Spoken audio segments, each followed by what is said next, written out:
The Avengers radio series, a cultural phenomenon in South Africa back in the 1970s. South Africa was a country with no national television service.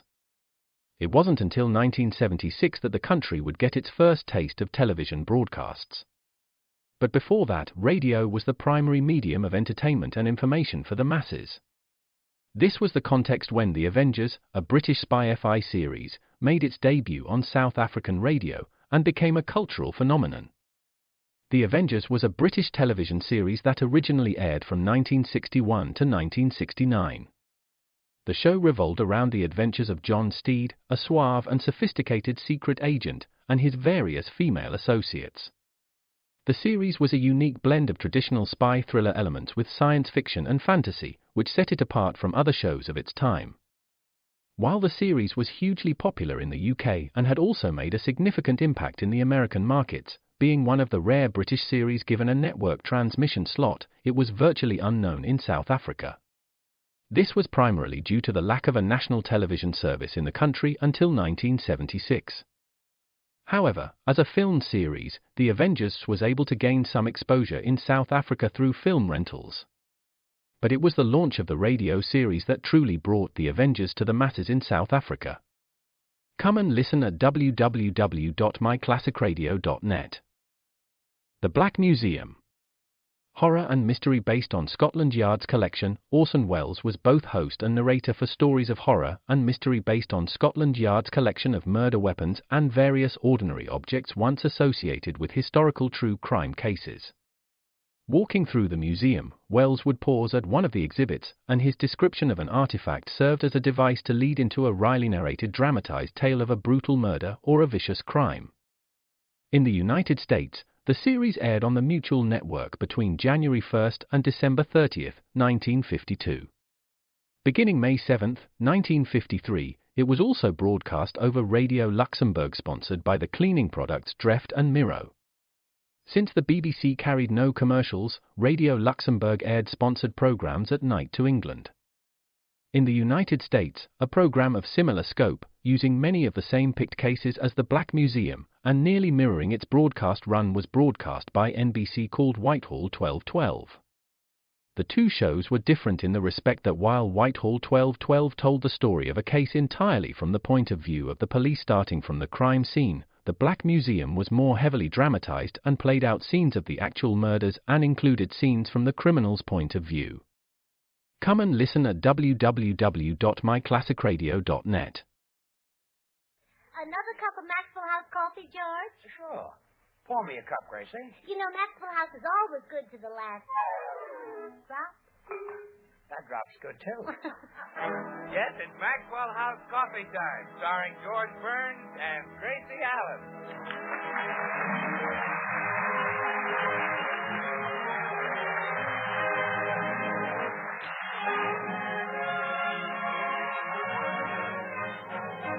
With yours truly, Bill Goodwin, the music of Meredith Wilson and his orchestra, Sandra Gould, Gail Gordon, James Backus, and our happy postman, Mel Blanc. For your Thursday night comedy enjoyment, it's George and Gracie. And for your everyday coffee drinking enjoyment, it's Maxwell House. Yes, Maxwell House, the coffee that's always good to the last drop.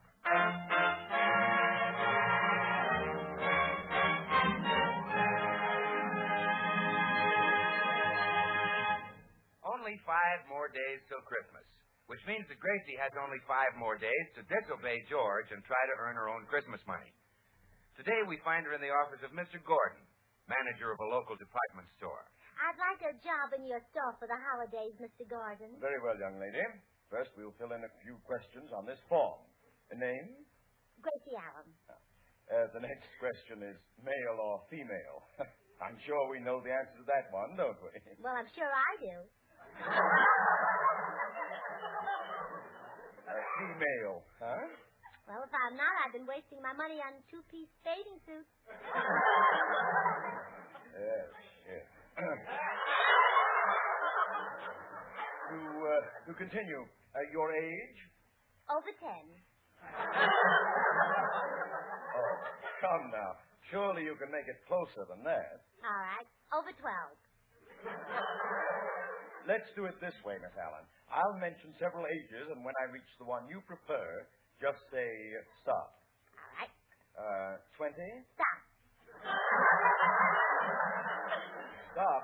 And back up a little. We'll just leave that question blank. Now, as to your qualifications, some people have the impression that during the holidays we hire anyone who applies, but that's not true. We demand previous experience. Have you ever held a permanent job in a department store? No. Have you ever held a temporary job? No. Have you ever walked by a department store? Yes. You're hired. Report to the glassware department.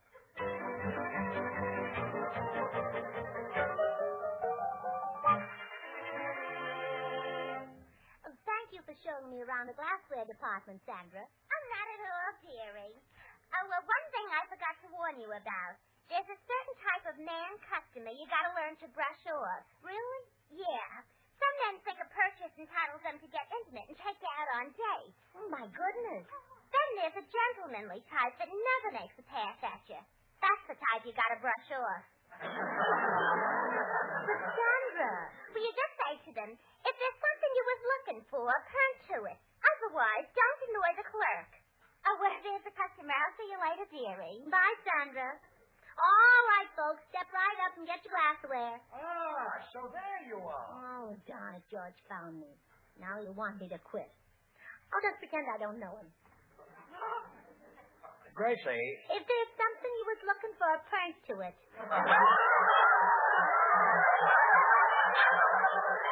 Otherwise, don't annoy the clerk. Just turn to it. You know what I'm looking for. My wife. Maybe you should ought to try the complaint department. Look, Believe me, I'll bet your wife has plenty of complaints. Believe me. that came from left field. Stop pretending you don't know me. I followed you down here. Oh, so that's your type, following girls around. I don't follow girls around. Well, if you'd like to try it, Vitamin Pills is on the 4th floor. Don't push me too far, Gracie. I'm trying to hold myself in. Girdles is on the 2nd floor. Nuts. Them's in the basement. Now, see here. Pardon me, I have a customer. May I wait on you, sir? I'd like some water glasses. Do you want the regular glasses or the plastic ones? Well, I don't know. What's the difference? Well, they look exactly alike, but the plastic ones are unbreakable. Okay, pick me out a dozen of the unbreakable ones. All right, now, let's see if this one is unbreakable. No, it doesn't seem to be. Let's try this one. They're tricky to find, aren't they? How about this one? We found one. Well, 11 more to go. Back in the rut again. Miss Allen. Oh, hello, Mr. Gordon. Miss Allen. Sorry, I'm busy now. Miss Allen, what are you doing? I'm picking out some unbreakable glasses for this customer. You do not pick them out by throwing them on the floor one at a time. Oh, Joe, you're right. I'll throw them all down at once and pick up the ones that don't break. Miss Allen, no. Don't. Well, what do you know? Only 2 plastic ones in the whole bunch. Miss Allen, you're fired. That's what I've been waiting for. Let's go home, Gracie. Wait, what am I saying? I can't fire you. You broke $10 worth of glasses. You'll have to work 2 more days to pay for them. Oh, no.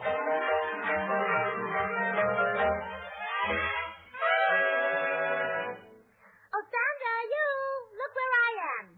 Well, dearie, what are you doing here in the perfume department? Well, I got transferred here to work out the $10 worth of glasses I broke. You love perfume.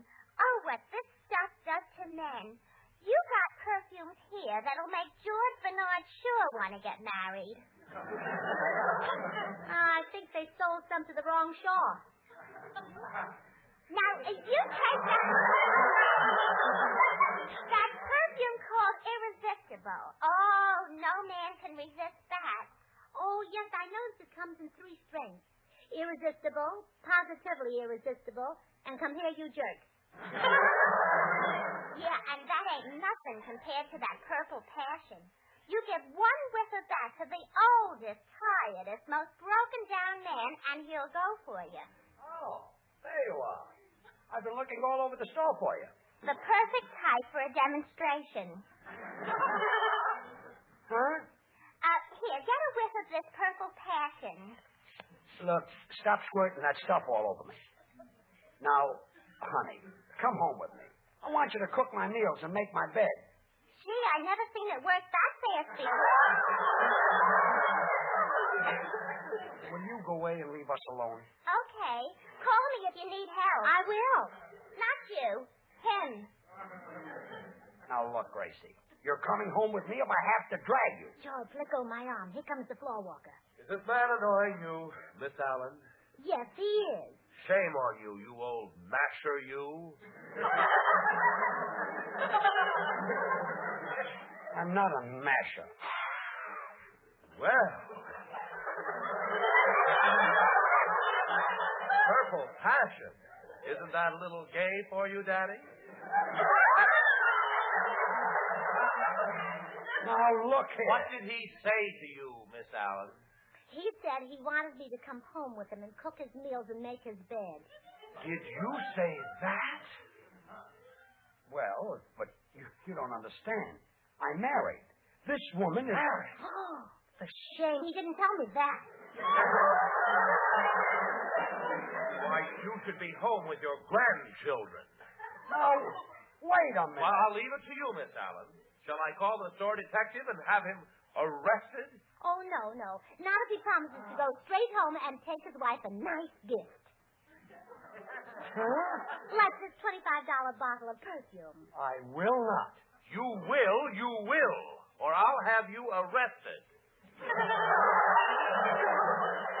Well, okay, I will. Here's the money. Oh, thank you. I'll send the perfume to your house. Goodbye. Of all the double-crossing.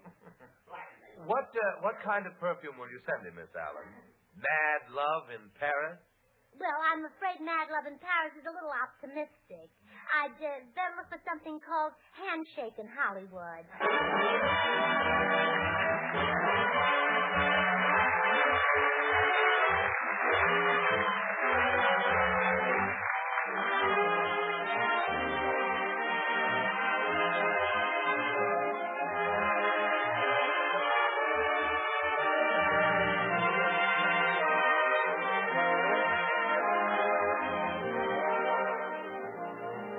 Skaters walk.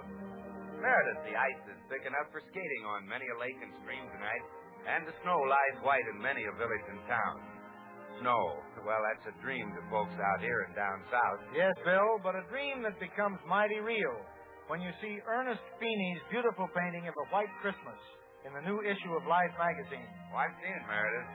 Toward evening, the painting's called, and I guess it'll fit anybody's dream of the way Christmas weather should be.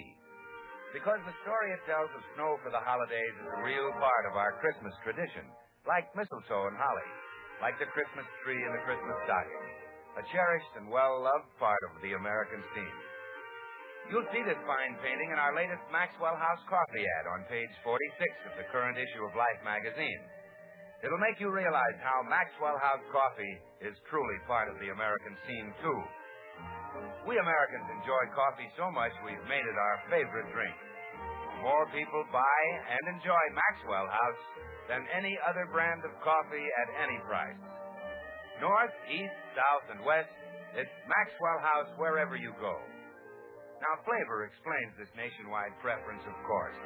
The rich, satisfying Maxwell House flavor that results from the skillful blending of these premium Latin American coffees. Manizales for mellowness, Medellin for richness, Bucaramangas for full body, still other choice coffees for vigor. All adding up to great coffee at its wonderfully satisfying flavor peak. Starting now, why not enjoy the very best in coffee drinking pleasure? You can for just a fraction of a penny more per cup than you'd pay for the cheapest coffee sold. Just say Maxwell House. Always good to the last drop.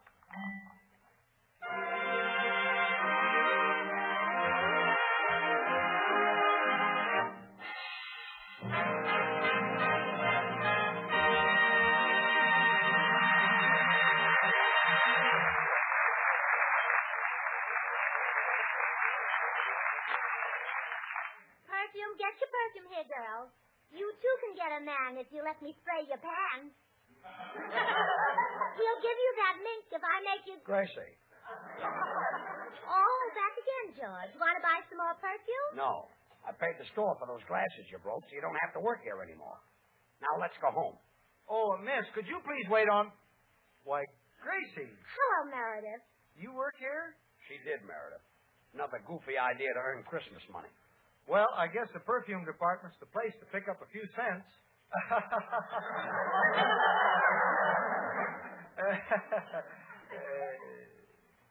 That's a play on words, George. Cent meaning a penny, and scent meaning the smell. Did you get it? The smell I got. Now, excuse us, Meredith. We're just leaving. Oh, I can wait on Meredith first. Well, thanks, Gracie. I thought my girl Goldie might like some perfume for Christmas. Well, how about this? $20 an ounce. Very well. I'll take a dime's worth. A dime's worth? At least give a gram. George, watch your language. Meredith, what kind of perfume does Goldie use now? I don't know, Gracie, but it's dynamite. Last night I was playing Mother McCree on my flute for Goldie when she leaned in close and I got a whiff of that perfume. In an instant, I was transformed from a musician into a ruthless, desire-maddened beast, a caveman who wanted his mate. Oh, Meredith. It was all I could do to finish the chorus. You're a tiger. Well, then I grabbed Goldie and crushed her lips to mine. I couldn't breathe. My throat seemed to close up. I felt it clear to the pit of my stomach. What a kiss. Yeah, I should have taken the flute out of my mouth first. I don't think so. Meredith, that's some perfume. We'll have to find it. Oh, I know. I'll pour some on you from each of these bottles, and when we get to the right one, you tell me. Very well. Now, how about this one? It's very good, $30 an ounce. No, that's not it. Miss Allen. Hello, Mr. Gordon. How about this, Meredith? It's $40 an ounce. No, that's not it. Miss Allen. I'm busy now, Mr. Gordon. I'll bet this is it, Meredith. $50 an ounce. Miss Allen, put that bottle down. And you get out of here, young man. Sir, if you adopt that tone, I may take my business to F.W. Woolworth. Miss Allen, you poured $30 worth of perfume on this twerp. Now, just a minute. I will not stand here and be insulted. Boo. Goodbye, all. It's all right, Mr. Gordon. I'm taking Miss Allen right home. You are not. She doesn't leave this store until she's worked out that $30. Oh.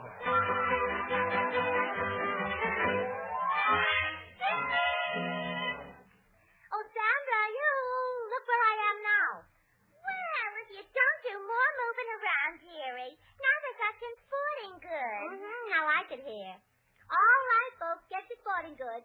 You can't catch a mackerel without fishing tackle. Without Stacy and Granny can't fall. Gracie. Oh, George, you found me. Yeah. And I paid $30 for that perfume you spilled. And now you're coming home. George, let go of my arm. The floor walker's watching you. Well, I don't give a rat. Well, Creeping Wolf is on the prowl again. Oh, Scram, come on, Gracie. You're going home. Oh, no, she isn't. You're not putting this bird in your gilded cage, Daddy. Oh, yeah? My, what a snappy comeback. How would you like me to carry her out of here? At your age, piggyback would be the easiest. Look, I've had enough of you. Another crack and I'll slug you. Don't wave your hourglass at me, Father Time. Oh, yeah? You crushed me with that smart repartee. Gracie, you better call off this carnation carrier before I take him apart. Well, I wouldn't try it. He's pretty tough. Him? Tough? Well, he's the only floor walker who's brave enough to go near the nylon counter without a pistol and a whip. Well, I'm not going to stand here and argue with the floor walker. I'll go get the manager. You wait right here. Oh, I do hate mashers. You call me if he gets frisky again. Yeah, thanks. I will. And now I'd better wait on this customer. May I help you? Oh, Why, it's the postman. Oh, hello, Mrs. Burns. Are you still trying to earn your own Christmas money? Yes, I am. Can I, sell you some sporting goods? Yes. How about some of these pool balls? They're wonderful if you have a pool and like to play ball in it. No. Well, how about a badminton net? It's great fun to go out in the woods and catch badminton. No. Well, how about one of these muscle builders? Please, Mrs. Burns. A man with my superb physique doesn't need a muscle builder any more than Lana Turner needs false eyelashes. Well, I guess you're right. I'm here to get my wife Bertha a Christmas present. A nice punching bag. A punching bag for your wife? Yes. She's got me all punched out. Oh, I see what you mean. Well, here are the punching bags. Try this one and see if you like it. All right. Yeah. Oh, Mr. Postman, hit it hard. Pretend that it's Bertha. Oh, now I'm aroused. Take this, Bertha. My goodness, you tore it apart. Miss Allen. Oh, hello, Mr. Gordon. Try this bag, Mr. Postman. Very well. Here it comes, Bertha. Miss Allen. I'm busy, Mr. Gordon. Try this one. Miss Allen. We'd better forget the punching bag. Well, now let's see. We have some nice baseball equipment. Wouldn't you like to hang a bat on your Christmas tree? I'd love to, but she'd never hold still for it. Well, goodbye, Mrs. Burns, and remember, Merry Christmas.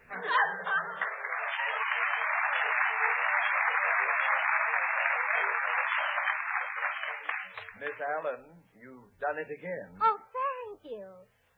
Well, here you are, Mr. Gordon. I want you to tell Gracie that she can go home now. I will not. She'll work here until those punching bags are paid for. Huh? Miss Allen, of all the incompetent, irresponsible, addle-brained clerks I have ever seen, you take the prize. You've worked here 1 hour and you have destroyed $75 worth of merchandise. Well, what have you got to say for yourself? I'd like a raise.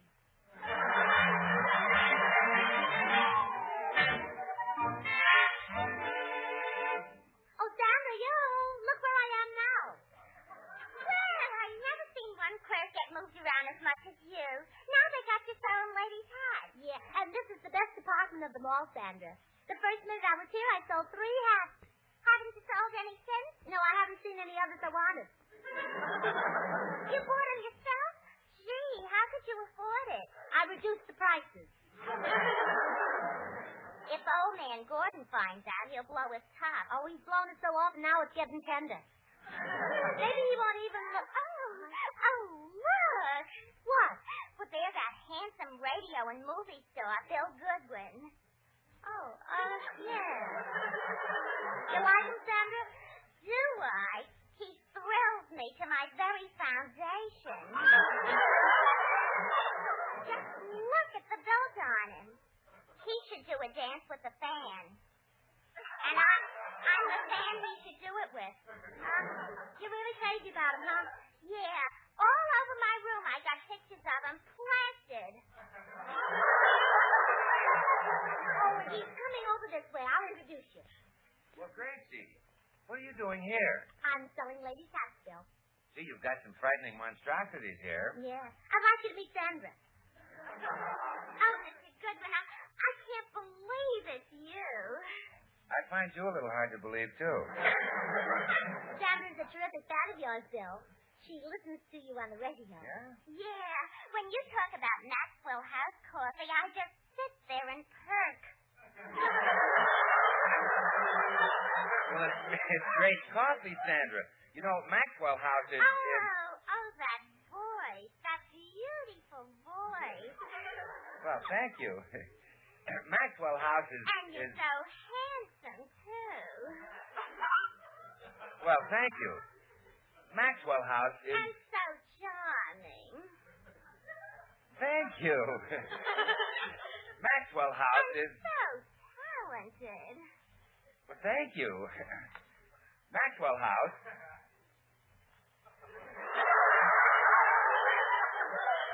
Well, you barely scratched the surface, you know. I'll go on while you think of some more. Maxwell House coffee is rich, mellow, delicious, the result of careful selection and blending of choice Latin American coffees, radiant roasted to perfection. Still, Sandra's kind of lonesome. Maybe you could show her a good time, huh? Oh, you bet I could, Gracie. You busy tonight, Sandra? No. Really want to enjoy yourself? I'll say. All right.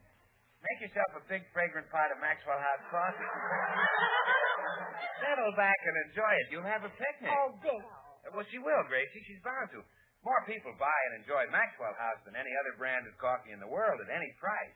But, Bill, it'd be a lot more fun if you'd help me drink the coffee. Oh, yes. I see what you mean. Well, can you send your mother and dad to the Bijou Theater for the evening? Sure.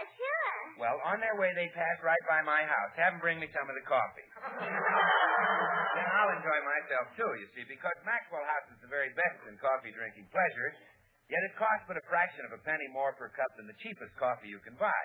That's why so many millions of Americans insist on Maxwell House.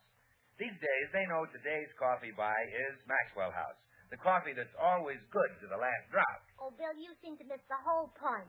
Sandra can be your girlfriend. She's unattached. Well, call me when you get her assembled. So long, girl. Well, Sandra, I better get busy and sell these hats, huh? You know, I bet I could get a fellow like Bill Goodwin if I could afford to dress classier. Gee, what that big hat with the feathers and the fruit on would do for me. But it's $75. Oh, well, I'll fix that, Sandra. It'll be cheaper if I tear the feathers off. There. Now you can have it for $50. It's still too much. Miss Allen. Oh, hello, Mr. Garden. It'll be even cheaper without the cherry, Sandra. There. Take it for $40. I haven't got 40. Got 30? No. 20? No.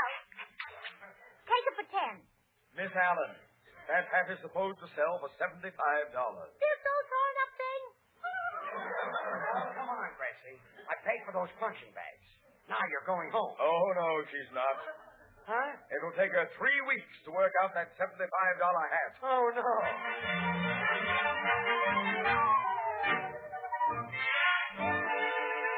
Oh, Sandra, look where I am now. Well, what do you know? Now they got you in kitchen utensils. Honest, dearie, you move around more than a fellow's arm in a dark balcony. Oh, I love it here in kitchen utensils. There's so much excitement. A lady did a striptease here a minute ago. Took off her clothes right in the store? Well, she didn't mean to. I was giving a demonstration and I caught her dressed in the Mixmaster. Things was never so interesting until you came. Well, I'll see you later, dearie. Oh, such a sweet girl. Even if she does sound a little like Leo DeRocha. All right, folks, get your kitchen utensils right here. Take home a coffee pot this trip. It will please your husband's regular drip. Wait, Gracie. I paid for that hat you wrecked. It took my last penny, but I paid for it. Now, come on.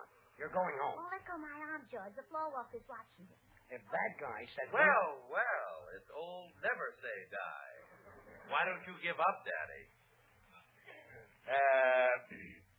Oh, yeah? Touché, you clever creature. You talk big, but what would you do if I just took her out of here? Well, I'd thrash you within an inch of your life if you had that much left. That does it. Put up your hand. Oh, George, please. When you get in a fight, you don't know your own strength. I don't? No, you always get murdered.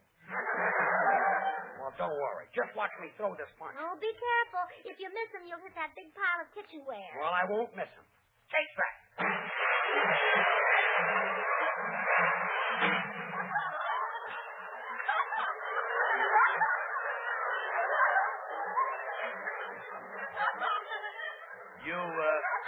You missed me, Daddy. Why, you... Mr. Burns, what is the meaning of this? I had a little accident, Mr. Gordon. Accident, my foot. You deliberately knocked over those pots and pans, and you'll pay for every dent. But, Mr. Gordon, I've got no money left. Then your wife will work here, heaven help me, until they're paid for. I will not. I'm tired and I quit. You do it, I'll call a lawyer. You do it, I'll call George Rapp.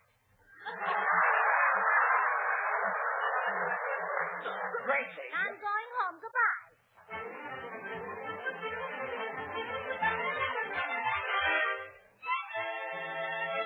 Oh, Sandra, yoo-hoo. Gee, Mr. Burns, they got you working here now? Yeah. Will I pay for those pots and pans? What a funny department they put you in. You said it. Step right up, ladies. Just the thing for you to wear. These bloomers are $1 a pair.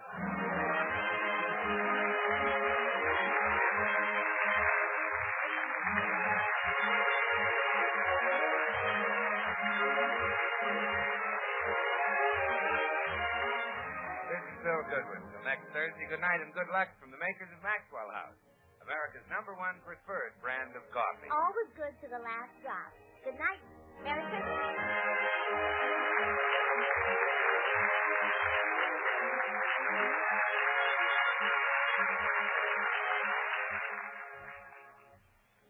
Wanted, a housewife who hates ironing starched clothes. You're looking at her, mister. May I tell you about Satina, the starched ironing sensation? I'm listening. When you add Satina to your starch, it gives every starched piece a slick, smooth finish. Your iron moves along like a breeze. No stubborn sticking or snagging, no puckers and wrinkles to slow you down. Every starched apron and dress, every precious tablecloth comes off the board with a rich, satiny sheen. That's for me, mister. Satina's for everybody who wants easier, better-looking starched ironing.